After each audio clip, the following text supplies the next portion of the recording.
Welcome back to the Famous at Home podcast. Today, I'm excited about part 2 of our 5-part series that we're doing on becoming great parents. Today is an interview that I hold with Christi that resonated so much with women. It's called On Motherhood, Healing, and Finding Your Voice. And even if you're a husband and you're listening to this, I really encourage you to dive into this episode, listen to what Christi has to say, because I would imagine that for so many of us, our wives are looking to find their voice. And it's hard in the midst of motherhood and just even through healing of past pain. Christi enters into some of that. And I think it's insightful for each of us, especially as husbands, even to know how to come alongside our wives. And remember, we're doing a series here on becoming great parents. And so for each of us, that's an individual journey. And so we're spending some time here now diving into in an interview with Christi on motherhood, and then later on in the series we'll get into an interview with me on fatherhood. But it's really important that we pay attention to who we're becoming as mothers and fathers, and that's what this journey here in this series is all about. Today we're focusing on motherhood, healing, and finding your voice. Part of that journey, part of what came out of this episode, fascinatingly enough, is Tender and Fierce. And if you have not signed up for Tender and Fierce, if you haven't even checked into it yet, I'm telling you, it is one of the most beautiful journeys that I've ever watched for Christi to lead and what women go through. I don't know of anything like it, and I would just highly encourage you to check it out. It's in the show notes today. Registration is now available and open, and it starts August the 7th. And so if today's episode resonates with you, I really encourage you to check out Tender and Fierce, because it is a journey that really does lead to beautiful healing and helping you find your voice as a woman. And so check that out. We also have an interest form down below for those of you men who are interested in a discipleship journey. Would love to hear your feedback in that interest form on what you would be looking for and how we could best serve you. More details on that coming up very soon. Without further ado, I'd love to bring you into part 2. And by the way, not to forget, there's a PDF download with questions and interaction for your local community, or even if it's just with your spouse, one-on-one with your spouse. Don't let this episode, don't listen to it and just let it be. Go communicate with somebody, relate with someone. That's how we grow, is in community. That's the point of these series that we're doing this summer. So go check out that download, that PDF download with the discussion guide as we enter into this episode on motherhood, healing, and finding your voice. You are listening to the Famous at Home podcast with Dr. Josh and Christi Straub. Because when it's all said and done, we all want to know that we were famous at home. I want to interview Christi today on where she's at as a mom, as a wife. We're coming out of Mother's Day, so I think a lot of you moms, we want to say Happy Mother's Day, belated Happy Mother's Day, but also just hoping that you were blessed and felt loved and seen, especially for single moms out there. We just pray that you are seen, that you feel seen, that you feel that you know your love and your worth, especially in the Father's eyes, but you're also surrounded by community who helps and loves and supports you. That's our heart for you. I want to interview Christi today to hear what's going on in her mom heart. And just also, I think this is not planned. None of this is, she has no idea what I'm going to ask her. I have no idea what she's going to say. And so a lot of this is unscripted, just kind of where we are right now and what the Lord has been showing us, teaching us. And so I just want to, we feel like we've talked about a lot of topics over the last number of months. Just getting out of topics and just being real is a way to invite you into our lives. And I hope that we're always real and authentic in what we're talking about. But this just gives us a way to get off of the normal script. In fact, we actually had a conversation over the weekend about Christi's desire to open up loops and to banter back and forth, and her feeling like I always squelch that because I always want to close the loops. And so this is also my attempt to keep some open loops going. So let's see how many I can open in however many minutes I have. Let's see how many you can open. I say I can't close. Yeah. which will be a very different conversation. And therapeutically for me, I think that might be good that I don't close them, maybe. Yeah. Oh, there's what's at the bottom of that? I just appreciate, even though like your humility in, because he was listening to a podcast. This is where it came from. And he was like, you got to listen to this podcast because it's similar stuff to what I'm doing right now and working with clients. And he's like, you'd really like it. And he's like, what I thought was interesting is that the first like 5 minutes, they just like banter back and forth. And I was like, see, like, we don't always have to be like right on task. Like we can just be ourselves. And he was like, no, you're right. I don't even know if we know where that came from, but where it's just this like professionalism that makes you feel like you had to like, and I think some people do listen and they want to like get right to the meat. Like like they have very little bit time, and that's totally fine. And I honor that. And that's what I think. I think about the parent or the mom or the dad who just wants to, and that's me. Like just get to the point, tell me what I need to know, and then I'm done.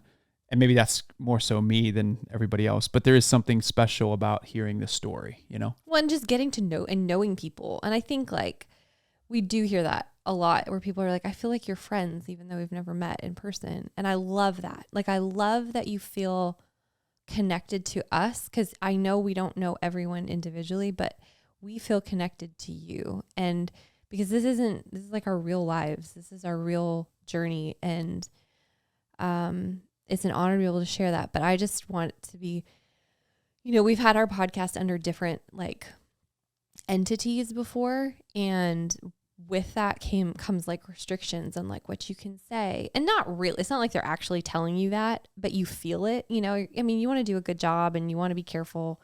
You're not like, I don't know, getting people into hot water. But I also, more than ever, I guess I'm feeling, you haven't even asked me a question and I'm just talking. Haven't asked you a single question. Do you want to ask me a question?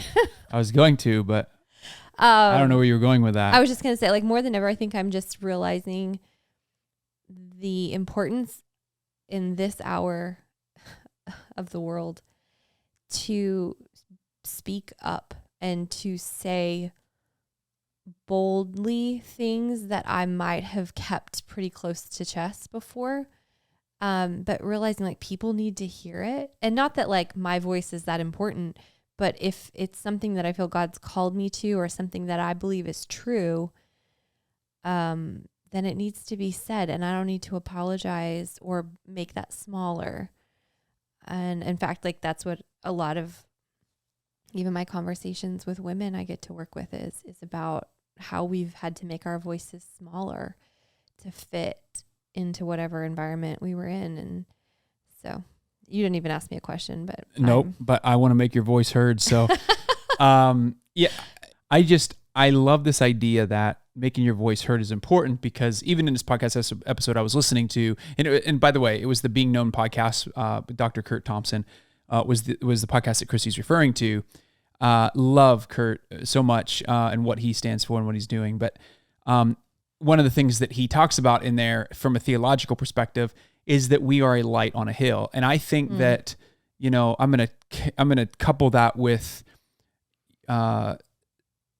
this whole idea that when we have Jesus in our heart, we carry that light. We carry the kingdom of God with us everywhere we go, whether we're in a grocery store, whether we're in a gas station, whether we're in our work office, whether we're at home with our, parenting our kids, wherever that is, we carry that. And that's what you're talking about. You're talking about taking your voice and letting your voice, the love of God, the Spirit of God, the love of Jesus who lives within your heart with you wherever you go. And I would love for you're coming out of Mother's Day. We're out of there now, but we're out of there now, meaning like I can just like, that's a big planning day to make sure she feels loved and honored and seen. You did. And so it was kind of like, all right, we're out of there now. Got that done. Check. No, it's not really like that, but you did I felt so loved. I said to Josh, like, I actually think Mother's Day is becoming like my favorite day, like more than my birthday, because birthdays have so much like pressure around them and like hurt feelings or something. Like birthdays can be heavy days. Christmas I love. Why don't you talk about birthdays? Where's that come from? I don't know. I was actually talking to someone else about birthdays the other day. Christmas is another one, but that's like mom on steroids. Mom has to be like on. So I'm like, Mother's Day is it. Mother's Day. I felt so loved and so honored and so seen and truly like appreciated, like really appreciated, valued maybe is the word. So thank you. You're welcome. I'm grateful. All the that you did. details that you put into that was like so, like I felt. You talks about feeling felt. I was felt that day so much. Well, I'm very grateful. I Truly. genuinely am grateful for that. It was one thing I journaled that I was grateful for, and the kids saw you. I that's the cool part. Like the kids, you know. I think they're getting older now, and so it actually feels like small people that, like their words have weight. It's not just like you're the best mom. I love you. It's like they wrote things and said things that I was like, oh my Specifics. gosh. I was like you see it. Like, gosh, I work really hard. And you don't know if they receive it or if it's just like, 30 years from now, they'll be sitting with a therapist and like, I mean, they probably will be, but still. No, I know. No. But like at least saying that like, but my house felt like this, right? Yeah. Or like mom felt like this to me. And, some of the words, one of the words that Kennedy used was calm. Thank you for making my life so fun and calm and outdoorsy or something. And I can't remember the other words, but I thought the word calm, I was like, that speaks so much. So what's that do for you? Why does that speak to you so clearly like that? Oh my gosh. I think just the amount of work that has gone in to that. And if you've heard me talk about that some before, like I'm going through this 3-year program and, I was trained as a counselor and, love the field of counseling. I really do. But I've never really understood the impact that the body has on the emotions, which is funny considering like my undergrad degree was kinesiology. I played volleyball in college. So like I thought I was going into that vein of like chiropractic or PT or something because I loved studying the body, like the human body. I thought it was just fascinating. And then the mind, because I minored in psych. And so I started working with, have I ever told this? I don't even know if I've ever said any of this. I don't know. So I used to work with chronic pain patients and I did cognitive behavioral therapy with chronic pain patients. And it was super intensive. But my boss, if they ever were to listen to this, I loved them. I honor them. He was world renowned for what he did, but he was an atheist. And there was this like just confusion in me because I could not talk about my faith. Like that was not an option. With my clients, patients, we actually called them patients because this was a very different vein of, the helping space. They were not in a really bad place and they had been, really almost entering into my season of life now, like 40s, 50s, and on long-term disability for whatever reason. And usually it's like a myriad of reasons. And so these were the people I worked with as like a young 20-something, able-bodied, full of energy person. And I felt like I could offer them nothing because yes, we had to do all this work with them, cognitively. So like if you ever have done CBT work, it is focusing. It's it's top down, right? So it's talking mind, body, but body's last. Body's just like where the behavior comes out of, but it's total disregard for what actually it feels like. And these people were in chronic pain. Fast forward to when my 17-year stint and with chronic pain from a back injury from playing volleyball in college. And for 17 years, I had this chronic pain and it was awful. It was the most debilitating I don't know if we've ever even shared a lot of that journey. And I didn't know this would go there, but like when we had our kids, a lot of that journey was so hard because I couldn't function. Like I actually couldn't pick them up in and out of their car seats or in and out of their cribs. So Josh had to do all of that. And when he'd travel to go speak, like I was on my own. We didn't have family nearby. And so I would just, like, the fear in me, I just had no hope. Like I was so afraid that if something happened while he was gone, like I couldn't go anywhere. I couldn't get in and out of the car because I couldn't put them in and out of their car seats. And so fast forward, the reason why all of this is significant is that now, all these years later, however, like really, how many years is this later? 20 years later, I am, doing continuing education, right? And I'm understanding where the body actually comes in again with our emotional and our mental health. Like it's never, and I've always believed like there's no separation. Like God made us, he made us from the dirt. Like he made us embodied.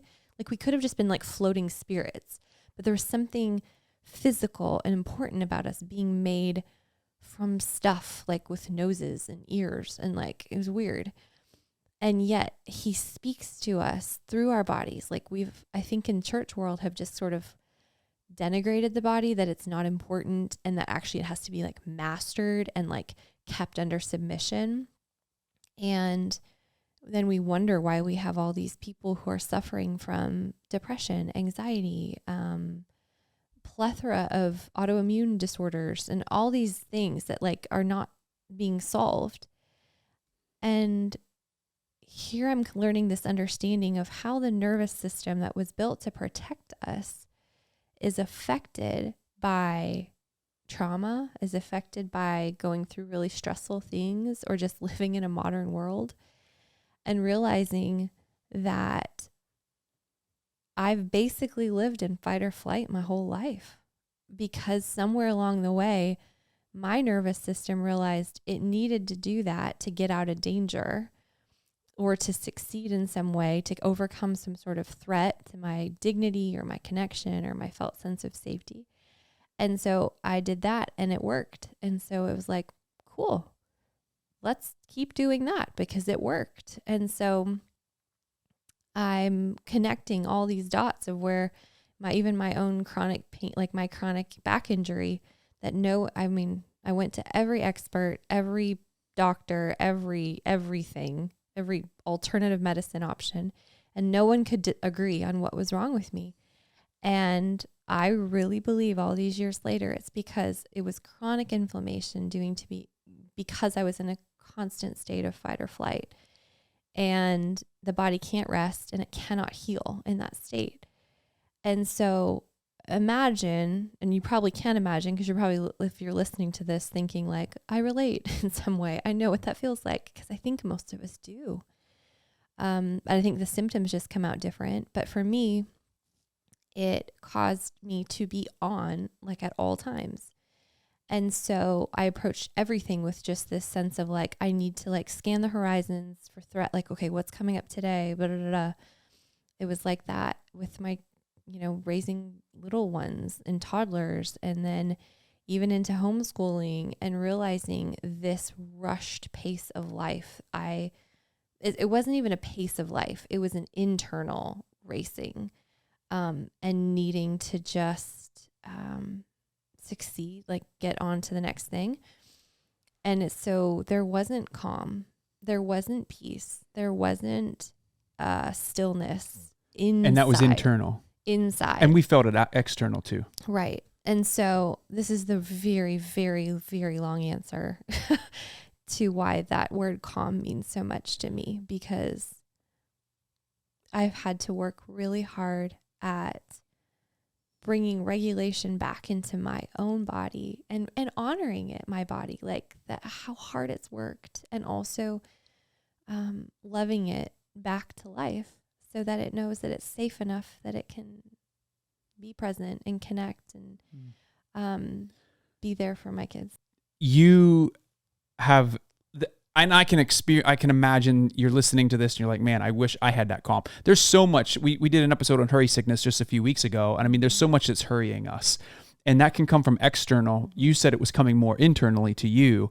I think we have to ask that question. Is it coming externally? Is it from all the activities that we're involved in as a family? Is it from all the pressures of work? Is it from, what is it that is where's my hurriness coming from? Or is it internal, as you're saying it was for you? And can I just say too, it could be internal and it manifests external, because when you feel that sense of needing to rush, you will fill your life with the pace of what you feel inside. How did you get calm? That's the question I want to ask you. Oh. Because this is kind of where you're at right now. Yeah. Can you give a minute and a half? How have you gotten calm? Yes. And I say a minute and a half because I have a lot of questions I want to ask that I want to get to about where you're at in your life. But I can't do a 20-minute answer for each one. Or I know. I'm a terrible interviewee. You know what this means? We're going to do a part 2 and a part 3 of interviewing Christi. Okay, Maybe we'll make this an entire series. Hey, let us know if you want us to make this an entire series. Seriously, if you listen to this episode, say, hey, I want Christi to do an entire series of interviewing. No, you don't. I think we do. I got calm by, this is going to sound super vague, and I hate that, but by reconnecting back to myself. And again, I know that feels really vague, but when you go through hard stuff, the body separates.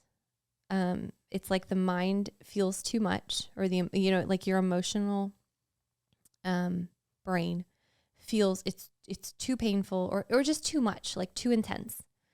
And so it separates itself from the body. And tell us what that looks like for you. What does that mean?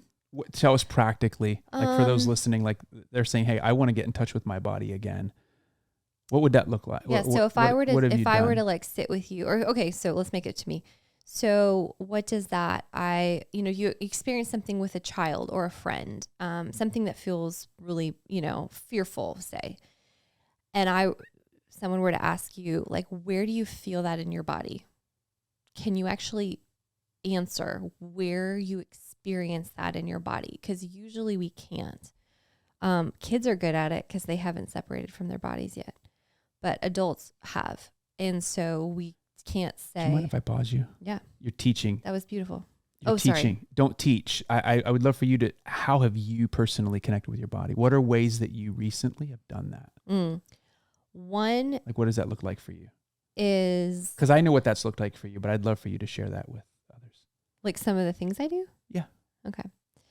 So for me, it's been paying attention to what my body actually needs in really small doses. So like actually noticing, like, I'm thirsty right now.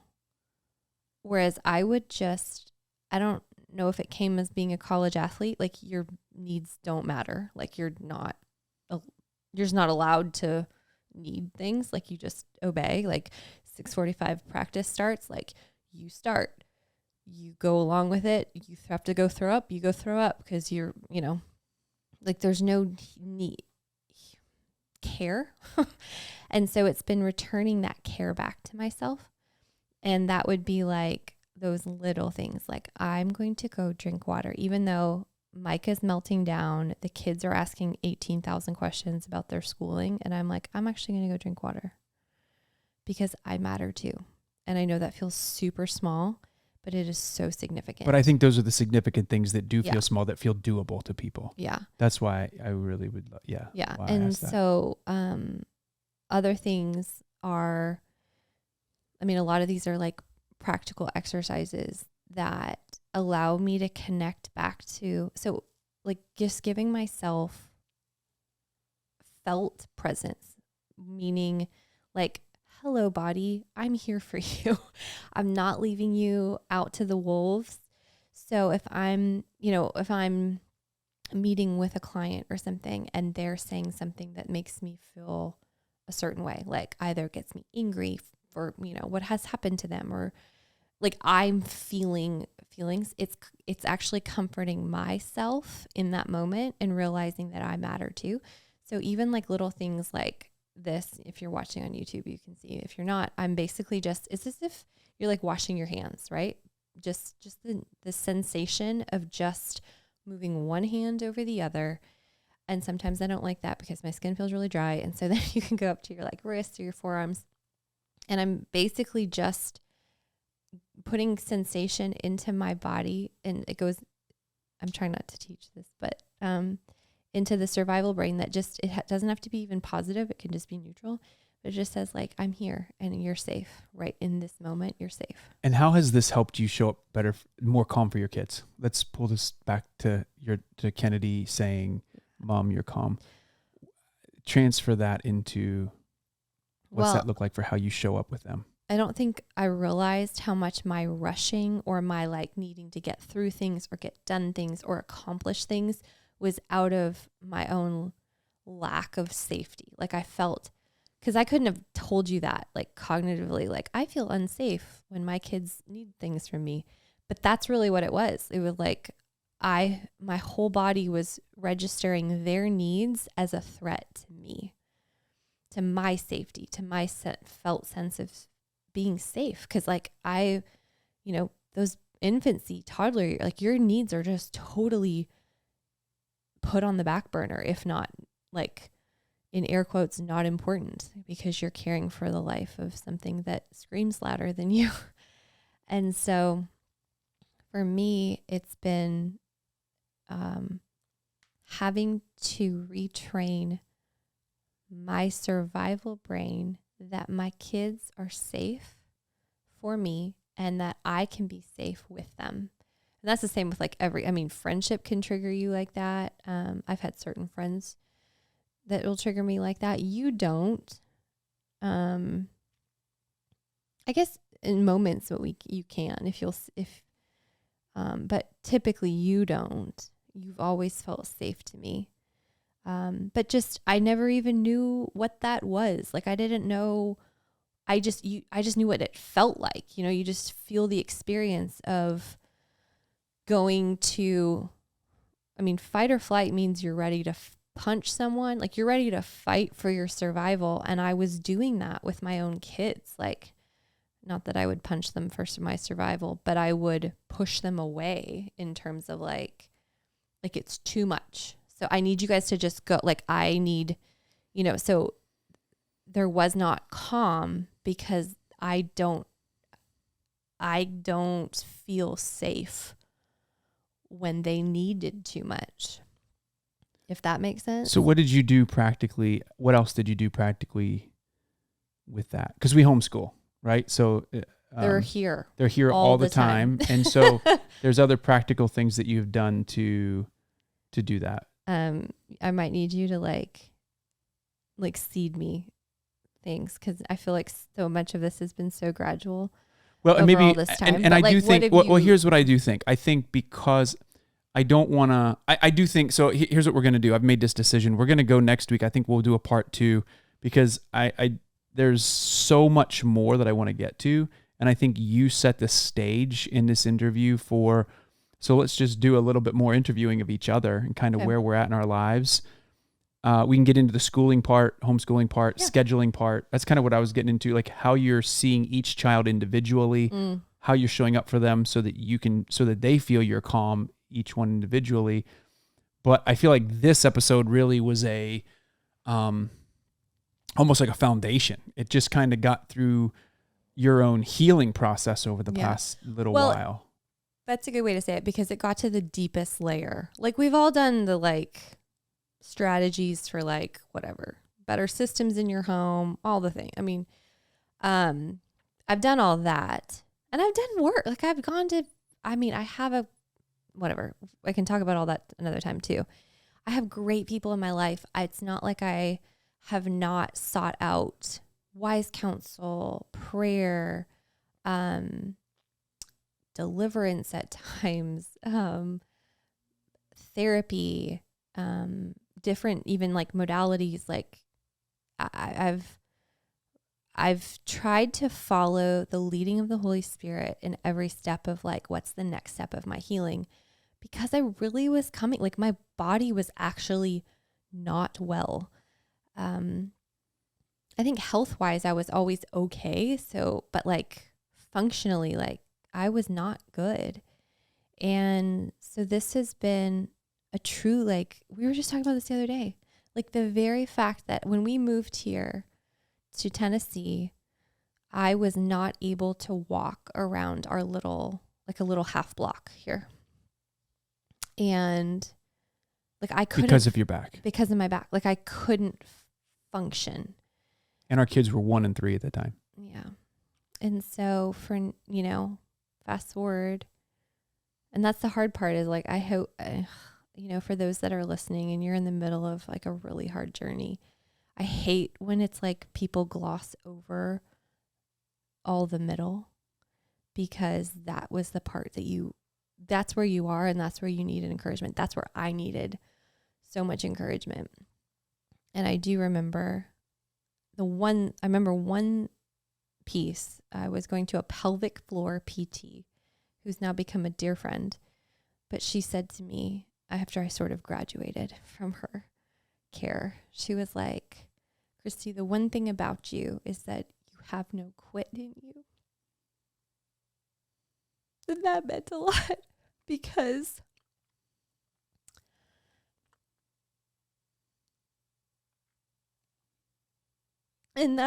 because she saw how hard the fight had been. So, I mean, it was 17 years, so it was a long time. But I'm so grateful because now I'm adding this layer of like understanding, I think, what I went through. Really, really wish I'd known it 17 years ago. But then I probably wouldn't be doing what I'm doing. So encourage the person who's there today. I'm going to try to get this out.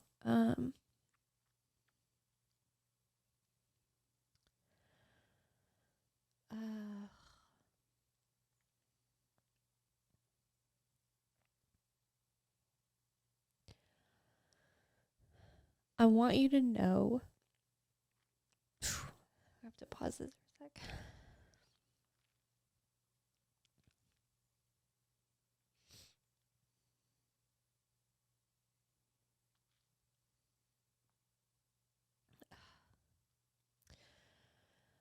I want you to know that this is not the end of your story. And I know you know that. But the power of belief that you are in the middle of healing, whether that is a relationship that is broken, whether that is you that feels broken, whether that's your physical body or your emotional state, it's not brokenness, but it's on its way to healing. And the power of changing how you view who you are, your identity, as literally a beloved of God, that He's not abandoned you, but that He's truly using this for your good and for and like the furthering of His kingdom. And it's so significant. I often think the greater the suffering, the greater the significance of your ministry. And so if you have walked a hard road, then I stand in awe at what God is about to do and will do through the fulfillment of your life, because it's monumental and it's so important. And obviously He couldn't have done it another way.